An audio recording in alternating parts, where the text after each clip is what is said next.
जब भी कोई बड़ा डेवलपमेंट प्रोजेक्ट होता है ना, तो उसकी एक कीमत होती है जो हमें साफ साफ दिखती है। पैसा, जमीन, मेहनत।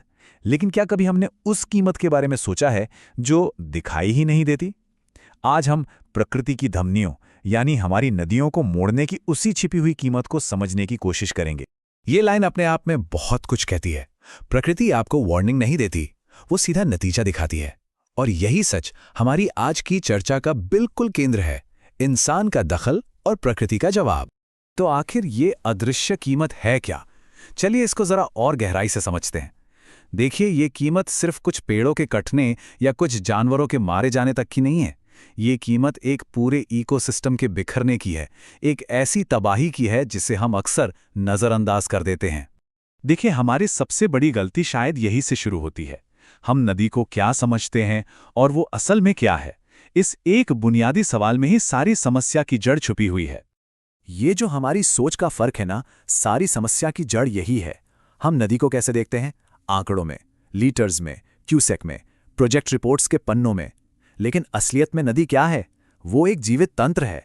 वो सिर्फ पानी नहीं, बल्कि मिट्टी, मछली, इंसान, इन सबको जोड़ने वाला एक पूरा जीवन चक्र है। तो जब हम ये कहते हैं ना कि नदी एक लिविंग सिस्टम है, तो इसका मतलब क्या है? इसका सीधा सा मतलब है कि हर चीज एक दूसरे से जुड़ी हुई है। नदी का बहाव बदलने का मतलब सिर्फ पानी का रास्ता बदलना नहीं होता।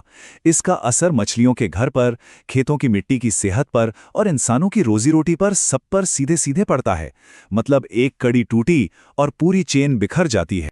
तो सवाल यह है कि ये बिखराव असल में होता कैसे है? ये एकदम से नहीं होता। ये एक धीमी प्रक्रिया है, एक डोमिनो इफेक्ट की तरह, जहां एक छोटा सा बदलाव एक बहुत बड़ी तबाही की शुरुआत कर देता है।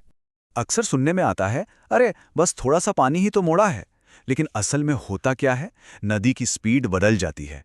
इससे तलछट यानी वो उपजाऊ मिट्टी जो नदी अपने साथ लाती है, वो आगे नहीं बढ़ पाती।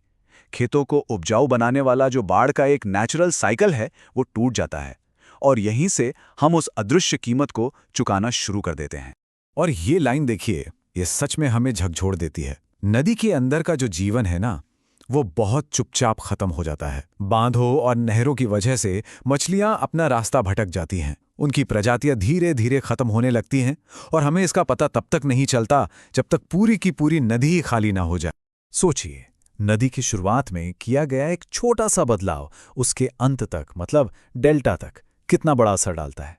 जब वो उपजाऊ मिट्टी डेल्टा तक नहीं पहुंचती, तो वो धीरे धीरे सूखने लगता है। समुद्र का खारा पानी जमीन में घुस जाता है, खेती बर्बाद हो जाती है और मैंग्रोव जैसे कीमती जंगल जो हमें तूफानों से बचाते हैं, वो भी खत्म हो जाते हैं। और सबसे बड़ा मजाक या कहूं सबसे बड़ा विरोधाभास तो यही है।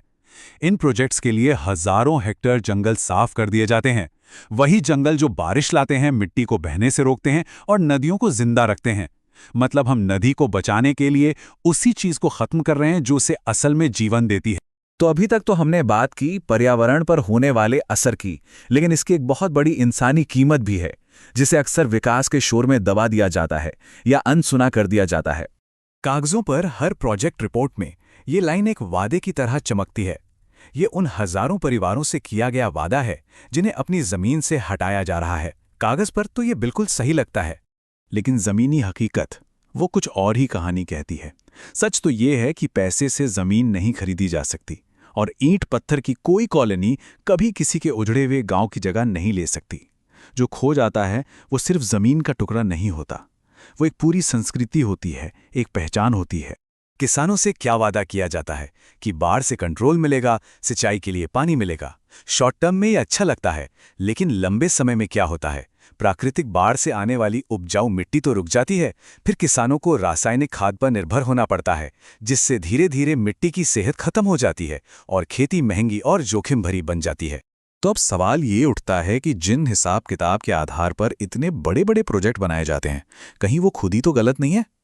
क्या हम एक गलत कैलकुलेशन पर अपना पूरा भविष्य दांव पर लगा रहे हैं? जरा सोचिए, ये बड़े बड़े प्रोजेक्ट्स दशकों पुराने बारिश के डेटा पर बनाए जाते हैं।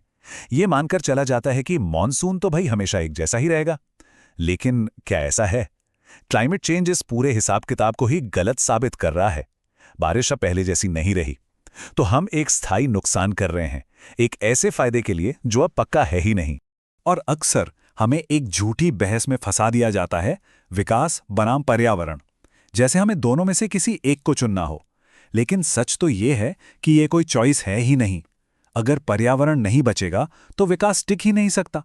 सीधी सी बात है, एक मरी हुई नदी किसी प्यासे शहर को ज्यादा लंबे समय तक जिंदा नहीं रख सकती।